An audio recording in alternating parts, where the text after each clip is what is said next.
Hello प्यारे बच्चों, आप सभी का इस प्यारे से चैनल राजपूत मैथ क्लासेस में बेटा स्वागत है।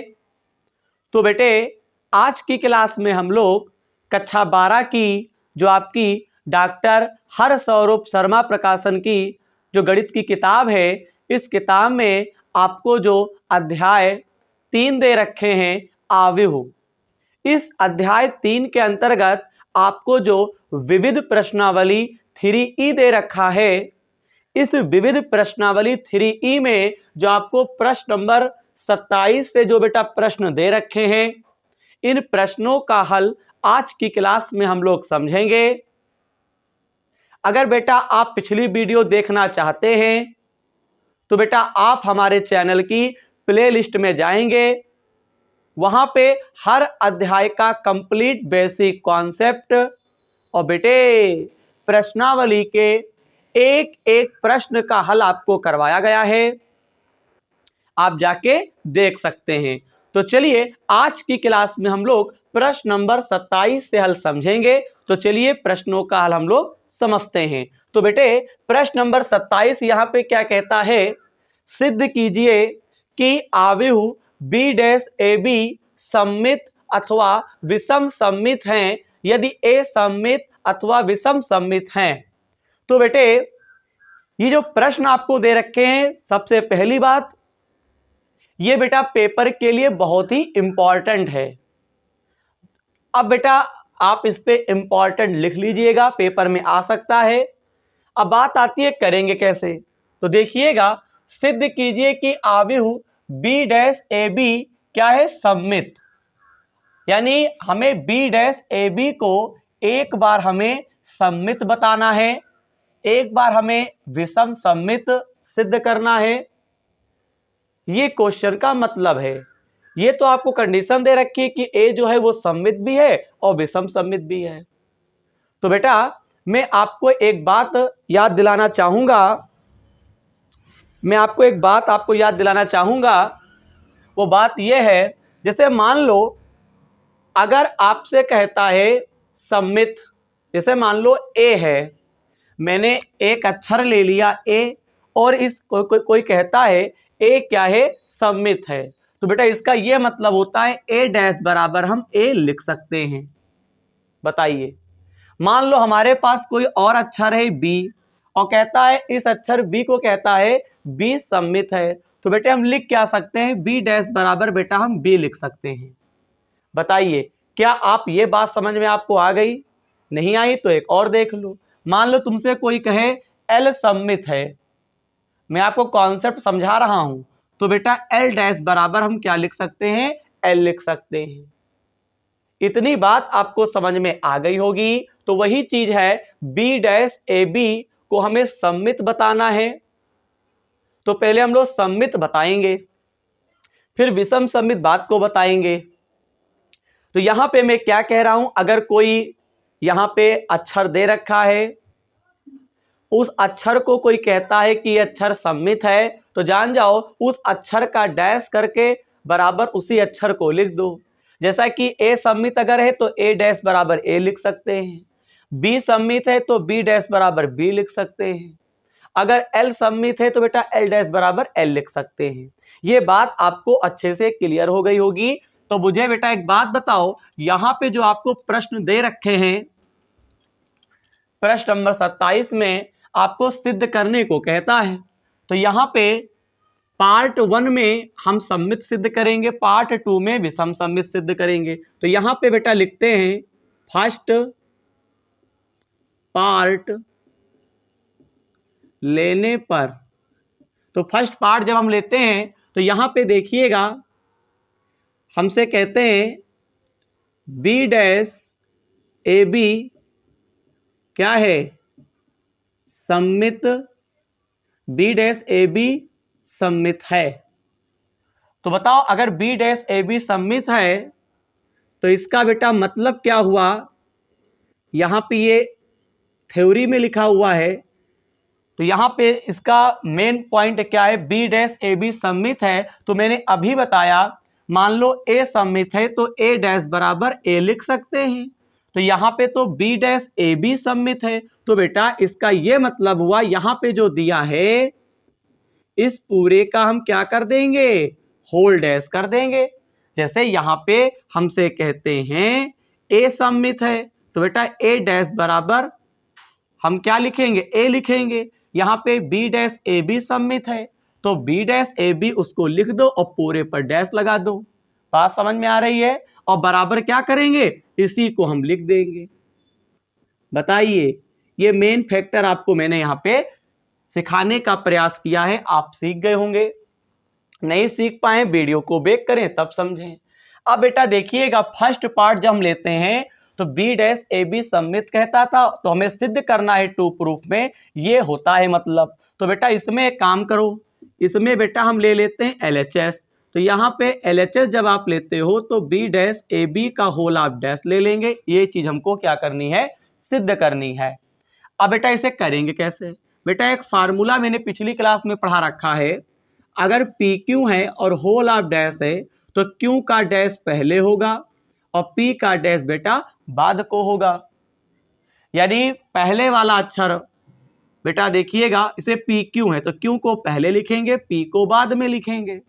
तो ऐसे ही बताओ बेटा, इस बेस पे बेटा हम इसको क्या लिख सकते हैं, बी डैश ए बी का होल ऑफ डैश है, तो यहां पे बेटा हम लिख सकते हैं ए बी का होल डैश। बताइए, यहाँ पे पी और क्यू था तो क्यू पूरा हो गया तो क्यू डैश हो गया। यहाँ पे मैंने क्या किया, ए बी को बेटा पूरा मान लिया, तो ए बी का होल डैश, और फिर यहाँ पे क्या कर देंगे बेटा, बी डैश तो है ही है, इसका होल ऑफ डैश हो जाएगा। मैं क्या कह रहा हूं, यहाँ पे क्यू है तो क्यू डैश हो गया, यहाँ पे ए बी था, इस ए बी को मैंने पूरा क्यू मान लिया, तो आपका क्या होगा, ए बी डैश होगा। फिर बी डैश यहाँ तो पहले ही से था लेकिन हमको एक डैश लगाना है। यहां तक की बात आपको समझ में आ गई होगी। अब बेटा जैसे ए बी का होल डैश है तो ये तो पूरा इसी बेस जैसा है, तो यहाँ पे क्या लिखेंगे बताइए, ए बी का होल डैश, तो बेटा बी डैश पहले लिखेंगे, ए डैश बाद को लिखेंगे। अब यहाँ पे बात आती है बेटा, मेरी बात आप ध्यान रखेंगे, अगर कोई अक्षर है उसका डैश है और फिर होल ऑफ डैश है, तो बेटा यहाँ पे एक अंदर डैश है एक बाहर डैश है, तो दोनों डैश हट जाते हैं, केवल अक्षर लिखा जाता है। तो यहाँ पे केवल बी लिख दिया जाएगा, डैश अंदर वाला बाहर वाला हट गया। अब यहाँ पे बेटा हमको एक चीज यहाँ पे यूज करनी है, अब वो यूज क्या करना है मेरे प्यारे प्यारे बच्चे देखेंगे। देखो हमसे कहता है यदि से हमको कंडीशन दे रखा है, अगर आप सममित सिद्ध करोगे तो आपको ए सममित लेना है। तो बताइए, हम बी डैश ए बी सममित ही तो सिद्ध कर रहे हैं, तो हमको क्या करना होगा, ए सममित ही लेना पड़ेगा। तो बेटा हम यहाँ पे लिख सकते हैं, हमसे क्या कहते हैं, यदि ए सममित है और सममित ही हमको सिद्ध करना है, तो ए सममित अगर है तो सममित का मतलब होता है ए डैश बराबर हम क्या लिख सकते हैं, ए लिख सकते हैं। अब यहाँ पे बी डैश, ए डैश के स्थान पर ए और ये आपका क्या हो गया, बी। अब आप देख सकते हैं LHS मैंने लिया और RHS में हमको बी डैश ए बी लाना था, जो कि बेटा क्या है, आ चुका है। अब यहाँ पे लिख देंगे LHS बराबर, यहाँ पे बेटा क्या लिखेंगे, यहाँ पे आप लिखेंगे LHS बराबर यहाँ पे RHS लिखेंगे, और मेरे प्यारे प्यारे बच्चों यहाँ पे बेटा आपको लिख देंगे, अर्थात यहाँ पे बेटा क्या होता है, बी डैश ए बी क्या होता है बेटा, यहाँ पे सममित जो बेटा था हमको सिद्ध करना था वो बेटा सिद्ध हो चुका है, अर्थात बी डैश ए बी क्या है, सममित है। बताइए, क्या आप प्रश्न नंबर 27 का यहाँ पे जो पहला पार्ट था बी डैश ए बी को सममित बताना था, क्या आप सीख चुके हैं? बताइए, 2 मिनट के लिए इस पूरे प्रश्न को आप रिवीजन करिए।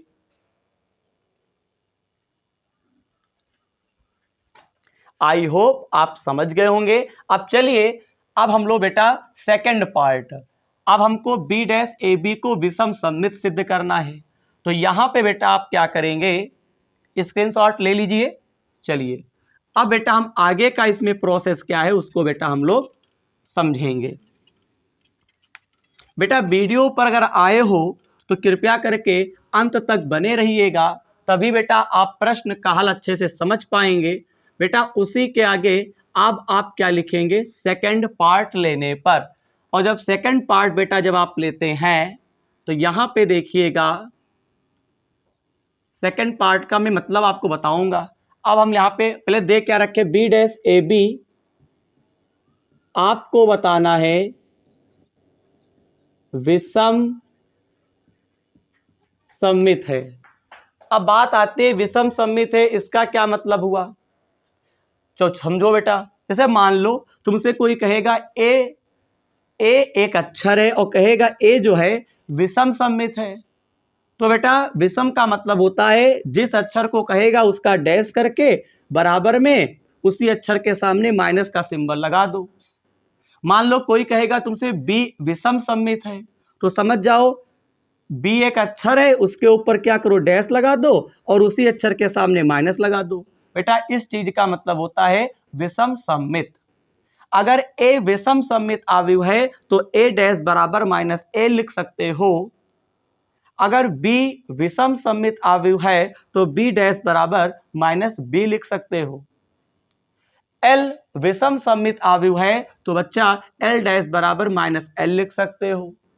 ये बात बेटे आपको समझ में आ गई होगी। तो बी डैश ए बी विषम सममित आव्यूह है, यहाँ पे ए विषम सममित था तो ए के ऊपर डैश, यहाँ पे बी डैश ए बी विषम सममित है। तो बताइए इस पूरे कथन के ऊपर हम क्या कर देंगे, होल ऑफ डैश कर देंगे।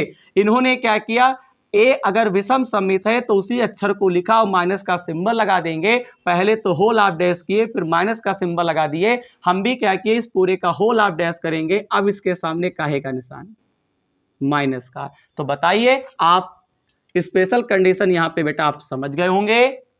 अब यहां पे बेटा आपको क्या ले लेना है बेटा, LHS। तो यहां पे बी डैश ए बी आप राइट करेंगे। अब बेटा क्या है, वही सूत्र लगा दो।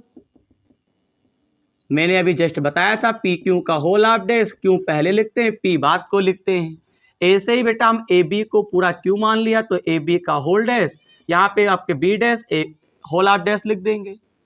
अब बताइए ए बी को जब ओपन करेंगे तो बी को बेटा आप क्या लिखेंगे, पहले लिखेंगे, ए को बाद को लिखेंगे। मैंने बताया अगर कोई अक्षर है उसके ऊपर डैश है और बाहर भी डैश है, दो डैश है तो डैश डैश हट जाते हैं तो केवल यहाँ पे बी बचेगा। अब बताओ हमसे यहाँ पे क्या कहते हैं, यदि के बाद ए सममित, अगर सममित सिद्ध कर रहे थे तो हमको ए को सममित लेना था। अब हमको विषम सममित सिद्ध करना है तो ए को विषम लेना पड़ेगा। और विषम की आप स्थिति जानते हो, ए डैश बराबर माइनस ए लिख सकते हैं। तो यहाँ पे बी डैश, ए डैश के स्थान पे बेटा आप क्या लिखोगे, माइनस ए लिखोगे।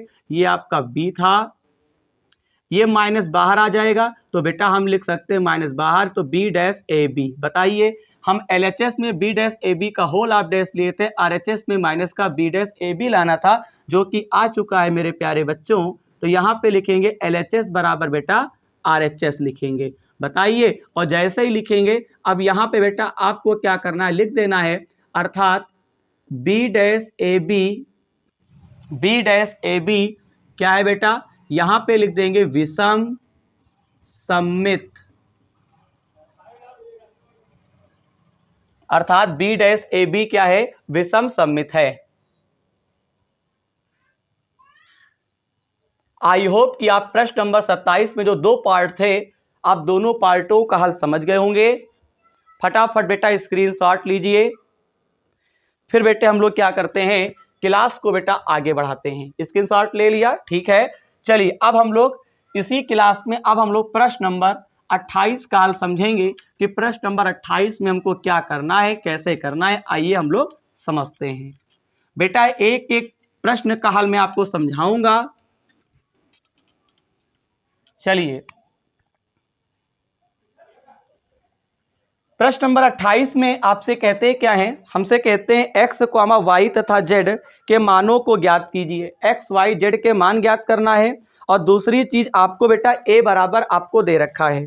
यहाँ पे आपको a बराबर दे रखे हैं, यहाँ पे ध्यान देंगे।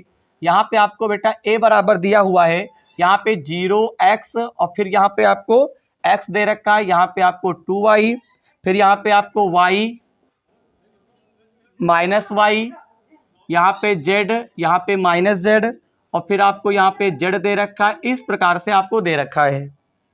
और फिर यहाँ पे एक कंडीशन दे रखा है बेटा, a डैश a बराबर आपको i दे रखे हैं। अब हमको इस पूरे क्वेश्चन में हमको x, y, z का बेटा हमें क्या करना है, यहाँ पे हमें बेटा मान ज्ञात करना है। अब मान ज्ञात करें तो फिर कैसे करें? a बराबर 0 x एक 2y y minus Y Z minus Z Z a dash a बराबर i को संतुष्ट करता है और फिर एक्स वाई जेड का मान ज्ञात करना है। प्रश्न आप किताब से मिला लीजिएगा बेटा, बेहद आसान है। अगर हम इसके हल की बेटा बात करते हैं तो यहाँ पे जो कंडीशन दे रखे हैं a डैश a बराबर i इसको संतुष्ट करता है, तो हमको a पता है, हम a डैश निकाल लेते हैं। तो a की सहायता से क्या निकलता है? a डैश निकलता है। आपको ये भी पता है डैश का मतलब होता है परिवृत अवयव, ट्रांसपोज ऑफ मैट्रिक्स। तो यहाँ पे क्या होता है, अगर a की सहायता से a डैश निकालते हो तो a के जो अवयव स्तंभ में इसको पंक्ति में करो या पंक्ति वाले को स्तंभ में करो। बताइए परिवृत अवयव यानी a डैश कैसे निकाला जाता है? हम a की सहायता से a डैश निकालेंगे तो a के जो अवयव स्तंभ में या तो उनको पंक्ति में कर दो या फिर जो पंक्ति वाले अवयव हैं इनको स्तंभ में कर दो। कोई एक आपको क्रियाकलाप करना होता है, यह आपको मैंने पिछली क्लास में पढ़ाया था। तो यहाँ पे बेटा क्या लिखेंगे? स्तंभ को पंक्ति में लिखेंगे। 0x x हो जाएगा, x हो गया। यहाँ पे क्या है? 2y है, ऐसे था ऐसे कर देंगे, y ये माइनस वाई हो गया। यहाँ पे z minus z plus z हो जाएगा। ठीक, अब यहाँ पे स्पेशल कंडीशन दे रखा है a डैश a बराबर आपको दे रखे i। यहाँ पे बेटा a डैश का मान रखो 0, 2y यहाँ पे z x y minus z x minus y ये आपका z हो गया। इस पूरे a डैश का मान था, a डैश का मान मैंने ज्यों का त्यों लिख दिया। a के स्थान पे क्या लिखोगे? यहाँ पे 0x x आपको लिख देना है, 2y y minus Y Z minus Z और ये आपका प्लस का जेड हो जाएगा। फिर यहाँ पे आपको क्या दे रखे हैं? आई। आई का मतलब बेटा होता है तत्समक अवयव, आइडेंटिटी ऑफ मैट्रिक्स। तो यहाँ पे बेटा जो अवयव आपको दे रखे हैं उसमें 3 पंक्ति 3 स्तंभ है, तो आपको ऐसा ही बेटा आपको तत्समक अवयव लेना है। आपको पता है तत्समक अवयव की एक खास बात होती है, उसका जो मुख्य विकर्ण होता है उसके जो अवयव होते हैं वो 1 1 होते हैं, बाकी सब 0 0 होते हैं।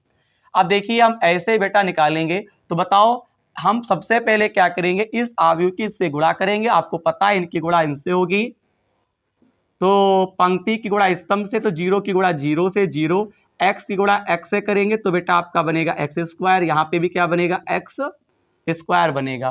फिर आगे करिए तो 0 की गुणा 2y से 0, यहाँ पे आपका क्या बनेगा?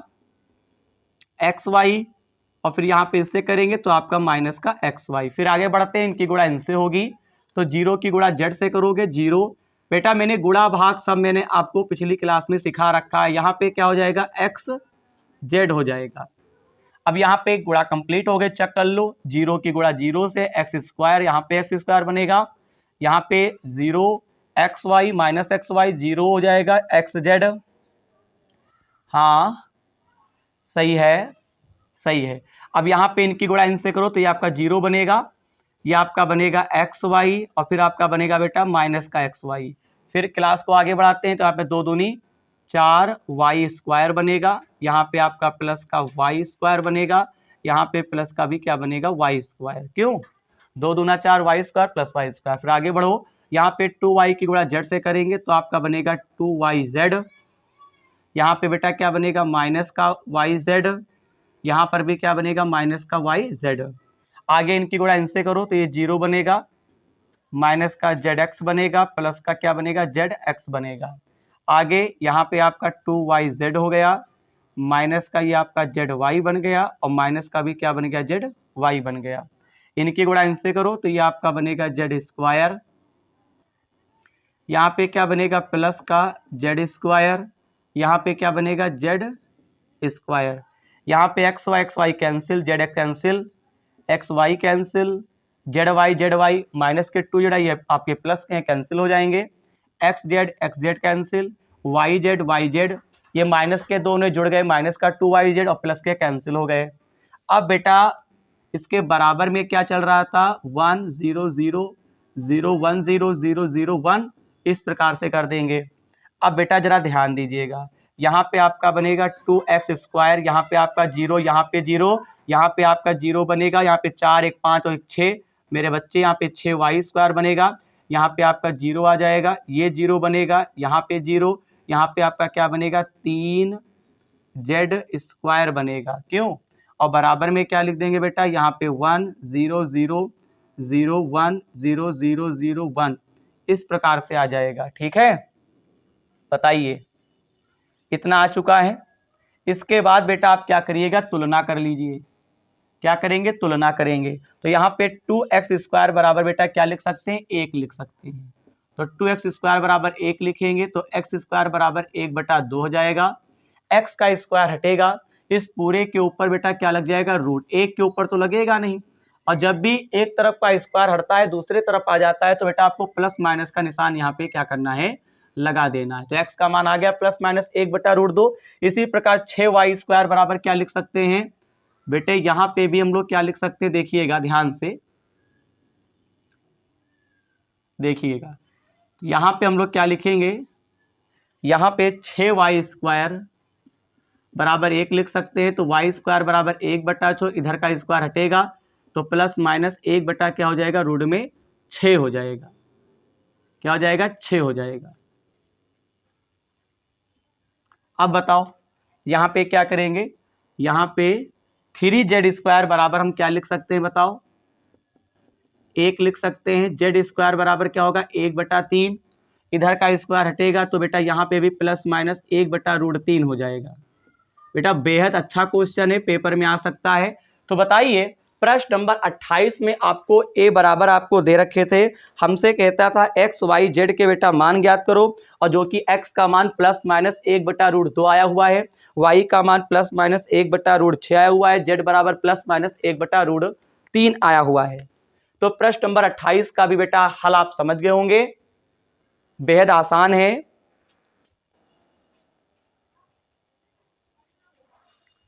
आई होप कि आपको प्रश्नों का हल समझने में किसी प्रकार का कोई समस्या का सामना नहीं करना हुआ होगा। अगर नहीं बेटा समझ में आया है, बेटा वीडियो को बैक करो, ठीक है, आपको 100% समझ में आ जाएगा। चलिए क्लास को आगे बढ़ाते हैं। अब हम लोग प्रश्न नंबर 29 का बेटा हल समझेंगे। देखते हैं प्रश्न नंबर 29 हमको क्या दे रखा है, फटाफट स्क्रीनशॉट लीजिए। चलिए प्रश्न नंबर देखते हैं 29। प्रश्न नंबर 29 में हमसे क्या कहते हैं, सवाल आप अपनी किताब में देख सकते हैं, और बेटा हम अभी आपको बता रहे हैं कि आपको कैसे करना है। चलिए देखते हैं प्रश्न नंबर 29।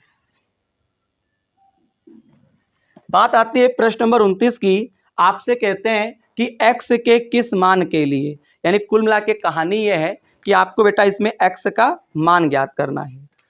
अब कैसे ज्ञात करोगे, सबसे पहले आपको दे रखे हैं, यहाँ पे इस प्रकार से दे रखा है 1 2 1,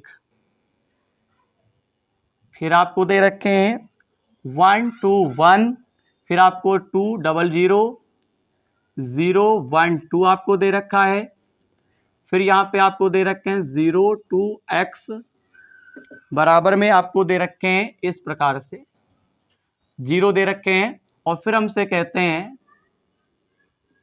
x बराबर क्वेश्चन मार्क। अब समस्या बच्चों के सामने है, सर इसको करेंगे तो कैसे करेंगे, तो देखिएगा हमें x का मान निकालना है। मैंने आपको अवयव की गुणा सिखा रखी है, आपको कोई दिक्कत नहीं हुई होगी, आप कर सकते हैं अगर आप रेगुलर वीडियो देखते हैं और पिछली क्लास आप पढ़ के आए हैं। ठीक है, अब देखिएगा यहाँ पे 1 2 1 है, यहाँ पे 1 2 1 2 0 0 0 1 2 आपको दे रखे हैं, यहाँ पे आपको दे रखा है बेटा 0 2 x दे रखा है, बराबर में 0 दे रखा है। तो एक काम करते हैं, इस 0 को, यह शून्य अवयव बराबर में 0 है तो बेटा इसको शून्य अवयव मान लेते हैं। तो इसको मैंने क्या किया, अवयव का प्रतीक बड़ा ब्रैकेट होता है, मैंने उसके अंदर 0 कर दिया है। अब देखो कहानी है, सबसे पहले इन दो अवयव की आपस में गुणा करो। तो देखिएगा इस पंक्ति की गुणा स्तंभ से होगी, तो 1 एकम कितना होता है बेटा 1, 2 दूनी कितना होता है 4, 1 एकम कितना होता है 1। तो इस पंक्ति की गुणा स्तंभ से हो गई। 1 दूना बेटा क्या करोगे 2, यहाँ पे 0 और फिर बेटा आपका 0 बनेगा। यहाँ पे इनकी गुणा आप इनसे करोगे, 1 का पहाड़ा 0 बार 0, 2 एकम क्या करेंगे 2, यहाँ पे 1 दूना बेटा 2। क्या बात समझ में आई बेटा? इन तीनों की गुणा इनसे, 1 1 कम 1, 2 दूनी 4, 1 1 कम 1, इनकी गुणा इनसे तो 1 दूना 2, 2 जीरो हो गया, ये जीरो हो गया, यहाँ पे 0, 2 1 कम 2, 1 दूना 2। अब बेटे कहानी ये है, अब आप इन्हीं की गुणा आपने इनसे कर दी, इनकी गुणा इनसे कर दी और इनकी गुणा आपने इनसे कर दी, तो आपको यहाँ पे इस प्रकार से एक अवयव आपको क्या होगा यहाँ पे प्राप्त हुआ, बताइए। तो इन दोनों की गुणा जब आपने किया है, यानी पहली पंक्ति की गुणा स्तंभ से गुणा करके तीनों को जोड़ दिया, फिर ऐसे इनमें भी किया। आपको पता है गुणा करने के बाद हम क्या करते हैं, पंक्ति में ही आपको लिखना होता है। अब यहाँ पे हम क्या देख पा रहे हैं, इस प्रकार से आपको अवयव दे रखा है 0 2 x, बराबर में तो 0 ही है। अब आपको क्या करना है, इसको सेटुबल करना है। 4 2 6, यहाँ पे 2, यहाँ पे 2 2 कितना होता है, 4 होता है। यहाँ पे स्तंभ एक दे रखा है, यहाँ पे ऐसे लिख ले दो, यहाँ पे आपको 0 दे रखा है। अब देखिएगा, इस पंक्ति की गुणा स्तंभ से करेंगे, एक ही पंक्ति एक ही स्तंभ, तो 6 का पहाड़ा 0 बार 0, 2 दूनी 4 और 4 x बनेगा, बताइए, और बराबर में 0 है। तो ये पूरा जो दे रखे हैं 4 + 4x बराबर में आपको 0 है, तुलना कर लो तो मेरे लाल 4 + 4x बराबर 0, 4 को उधर ले जाओगे तो आपका माइनस में आ जाएगा, 4 एकम 4, 4 एकम 4, x का मान बेटा आ जाएगा -1, बताइए। तो प्रश्न नंबर 29 में हमको 3 अवयव दे रखा था, तीनों अवयव बेटा गुणे में थे और हमें x का मान निकालना था, जो कि बेटा हम लोग x का मान जो है हम लोग निकाल चुके हैं। और ये भी प्रश्न बेहद आसान था, आपको इसका हल समझने में किसी प्रकार का कोई समस्या आपको नहीं हुई होगी। फटाफट स्क्रीनशॉट लीजिए। आई होप कि आपने स्क्रीनशॉट ले लिया होगा। बेटा क्लास आगे बढ़ाएं, बोलिए। चलिए बढ़ाते हैं, प्रश्न नंबर 30 का हल समझते हैं कि कैसे आपको करना है। इसे मिटाल रहे हैं, स्क्रीनशॉट ले लो। चलिए प्रश्न नंबर 30 देखते हैं कि किस प्रकार से बेटा आपको करना है। प्रश्न नंबर 30 बेटे, प्रश्न नंबर 30 में आपको यहां पे दे रखे हैं, आपको सिद्ध करना है। कहने का मतलब ये है, इस टाइप का क्वेश्चन हालांकि हम लगवा चुके हैं। a बराबर आपको दिया है 3 - 1 और फिर आपको 1 और 2 दे रखा है, और फिर हमको बेटा यहाँ पे सिद्ध करना है, टू प्रूफ, आपको सिद्ध करके दिखाना है बच्चा, आपको सिद्ध करके दिखाना है a² - 5a + 7i बराबर 0, ये चीज आपको सिद्ध करनी है। तो चलिए सिद्ध कर देते हैं। सबसे पहले अगर आपको सिद्ध करना है तो आपको यहाँ पे LHS लेना होगा, RHS में 0 लाना है। तो बेटा LHS तभी लो जब आपको इसके सारे पॉइंट पता हो जाए। तो हमको a² पहले निकाल लेना चाहिए। तो a² बराबर बेटा लिख सकते हैं a × a। तो यहाँ पे a², इस a का मान आपको दिया हुआ है 3 - 1, 1 यहाँ पे 2, फिर हमको क्या करना होगा, a का मान लिखना होगा 3 - 1, यहाँ पे 1 और 2 लिख देंगे। अब बेटा यहाँ पे आपको क्या करनी है, गुणा कर लेनी है। पंक्ति की गुणा स्तंभ से करोगे तो 3 तिहाई आपका 9 हो जाएगा, 1 1 कम 1 हो जाएगा, 3 1 कम 3 हो जाएगा, 1 दूना 2 हो जाएगा। यहाँ पे बेटा 1 तिहाई 3 कर देंगे, 2 1 कम 2 कर देंगे, फिर 1 1 कम 1, यहाँ पे 2 दूनी 4। आप इसको थोड़ा सेटेबल करोगे, 9 में से 1 गया 8 बचेगा, माइनस का 5, 3 2 5, 4 में से 1 गया 3। बताइए यहां तक कि आपको कहानी समझ में आ रही है? कठिन बिल्कुल नहीं है, आसान है बेटा, आप कर सकते हैं। 3 तिहाई 9, 1 कम 1 हो गया, 3 1 कम 3 दूना 2, 1 तिहाई 3, 2 1 कम 2, हाँ बेटा हो जाएगा ना। चलिए अब बेटा एक काम करो, अब आप बेटा एक काम करो, यहाँ पे LHS ले लेते हैं। यहाँ पे अब आपको LHS लेना है, a² - 5a प्लस यहाँ पे आपको क्या लिखना है, 7i। तो यहाँ पे a² के स्थान पे 8 - 5, ये 5 हो गया, ये आपका 3 हो गया। इस a के स्थान पे आप क्या लिखेंगे, 3 - 1, 1 और 2 प्लस 7। i का मान पता ही है, तत्समक अवयव होता है। देखिए मैंने क्या किया, a² के स्थान पर इस पूरे अवयव को लिख दिया, यहाँ माइनस था माइनस, ये 5 था 5, इस a के स्थान पे इस वाले अवयव को लिख देंगे प्लस, 7i के स्थान पे आपको पता है तत्समक अवयव होता है। यहाँ पे जो अवयव दे रखे हैं उसमें 2 पंक्ति 2 स्तंभ है, तो आपको i का अवयव वही लेना है जिसमें 2 पंक्ति 2 स्तंभ हो। मैंने ले लिया है। अब आप बेटा क्या करेंगे, इसे सॉल्व करेंगे। तो देखिएगा सॉल्व करने पर क्या आएगा। सबसे पहले बेटा हम इसको ज्यों का त्यों लिखते हैं, 8 - 5, ये 5 आपको, ये आपको 3 दे रखे हैं। अंदर गुणा करें, 5 तिहाई 15 हो जाएगा बेटा, 5 तिहाई 15, 5 एकम 5, 5 एकम 5, 5 दूनी 10। अंदर 7 से करेंगे, 7 एकम 7, 0 0, ये 7 एकम 7 बनेगा। क्यों? सही है, सही है। अब यहां पे देखिएगा, आप इन दोनों को क्या करो, घटा लो, क्योंकि ये पूरा अवयव ये प्लस का, ये पूरा अवयव माइनस का है। बेटा ये माइनस अंदर गया तो माइनस का 15, 15 में से 8 जाएगा तो बेटा आपका माइनस का 7 बचेगा। ये माइनस को प्लस कर देगा, प्लस का 5 माइनस का 5 0 हो गया। ये माइनस का 5, ये प्लस का 5 0 हो गया। ये माइनस अंदर जाएगा, माइनस का 7, ये प्लस का 3, आपको माइनस का 7 मिलेगा।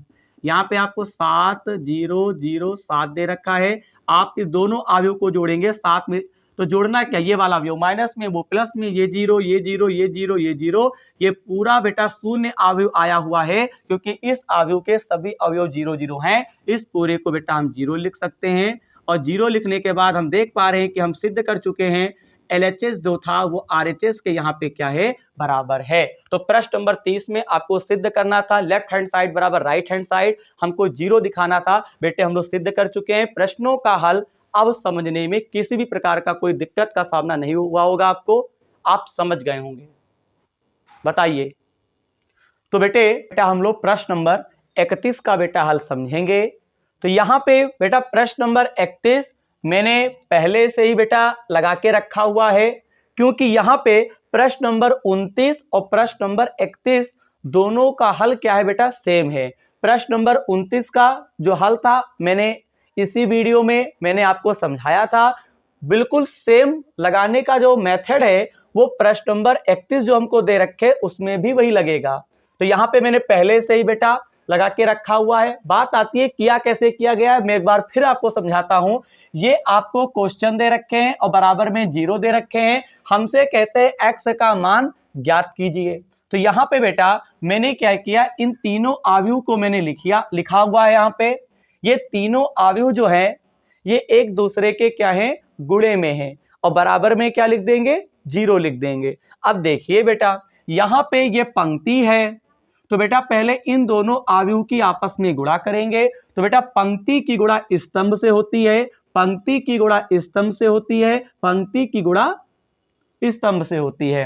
पहले अवयव की पहले से, दूसरे अवयव की दूसरे से, तीसरे अवयव की तीसरे से। तो x एकम x हो जाएगा, -5 का पहाड़ा 0 बार तो 0 हो जाएगा, -1 दूना 2 हो गया। बेटा इसी प्रकार से इन तीनों अवयवों की गुणा इनसे करेंगे तो 0 हो गया, 5 दूनी 10 हो गया, 1 आप 0 हो गया। यहाँ पे क्या करेंगे, 2 का पहाड़ा x बार 2x, -5 एकम 5 और माइनस का 3, तो बेटा गुणा हो गया है। इस प्रकार से आपको अवयव प्राप्त हुए हैं पंक्ति में। इस स्तंभ को ऐसे लिख देंगे, बराबर में 0 कर देंगे। बेटा बराबर में 0 था तो 0 का मतलब होता है शून्य अवयव, तो इस 0 के स्थान पे मैंने ब्रैकेट लगा के 0 मैंने लिख दिया हुआ है। ठीक, कोई दिक्कत नहीं है। अब यहाँ पे क्या किया गया है, इस पंक्ति की गुणा इन सभी स्तंभों से हो गई है। अब बेटा इसको जरा सही कर लो, तो x - 2 लिख सकते हैं, माइनस का 10 है, 2x लिख दो, 5 और 3 8 होते हैं लेकिन माइनस के होंगे, ज्यों का त्यों लिख दिया गया है। अब बेटा इन तीनों अवयवों की गुणा, ये पंक्ति है इस स्तंभ से गुणा होगी, इस वाले अवयव में एक पंक्ति है, इस वाले अवयव में एक स्तंभ है, तो पंक्ति की गुणा स्तंभ से करो तो x गुणे में x - 2, 10 का पहाड़ा 4 बार 10 चौको 40 होगा, 1 का पहाड़ा 2x - 8 हो गया, ये आपका 0 हो जाएगा। ठीक है, अब यहाँ पे बेटा क्या किया है, गुणा किया गया, x का पहाड़ा x बार तो x स्क्वायर, x का पहाड़ा 2 बार 2x, माइनस का 40, यहाँ पे प्लस ये 2x माइनस का 8। बेटा इस पूरे अवयव को 0 के बराबर कर देंगे। 2x माइनस का है प्लस का है कैंसिल हो गया, x की घात 2, ये 40 माइनस का है, 8 माइनस का है, माइनस माइनस जुड़ता है, चिन्ह माइनस का ही रहता है, और बराबर में 0 था ही। ये 48 हो गया, 48 को 0 तरफ ले जाओगे प्लस हो जाएगा, तो x का स्क्वायर हटेगा, पूरे ऊपर रूट लग जाएगा, मैंने बताया था एक तरफ स्क्वायर हटे दूसरी तरफ रूट लगा देते हो प्लस माइनस का सिंबल। 48 का बेटा वर्गमूल निकालोगे तो 4 बाहर आएगा, रूट में 3 अंदर आएगा। तो इस प्रकार से प्रश्न नंबर 31 का भी बेटा हल कंप्लीट हुआ। प्रश्न नंबर 29 और प्रश्न नंबर 31 दोनों का हल सेम है, बस यहाँ पे जो अवयव दे रखा है उनके अवयव क्या हैं, अलग अलग हैं। तो आई होप कि आज की क्लास में आप लोगों को प्रश्न नंबर 27 से लेकर प्रश्न नंबर 31 तक के जितने भी प्रश्न आपको प्रश्नावली 3E में दे रखे थे उन सभी प्रश्नों का हल बेटा मैंने आज की क्लास में बेटा मैंने समझाया है। मैं उम्मीद करूंगा कि मेरे द्वारा समझाया गया जो सॉल्यूशन था वो आपको जरूर समझ में आया हुआ होगा। अगर बेटा प्रश्नों का हल समझ में आया है तो बेटा चैनल को सब्सक्राइब, वीडियो को लाइक और चैनल को अपने दोस्तों में बेटा शेयर जरूर करिएगा। और बेटे आपको बता दें इसी विविध प्रश्नावली 3E में जो शेष प्रश्न आपके रह गए हैं उन प्रश्नों का हल हम आपको अगली वीडियो में समझाएंगे। तो मिलते हैं अगली वीडियो में इसी ऊर्जा के साथ कुछ नए प्रश्नों का हल समझने के लिए। जय हिंद।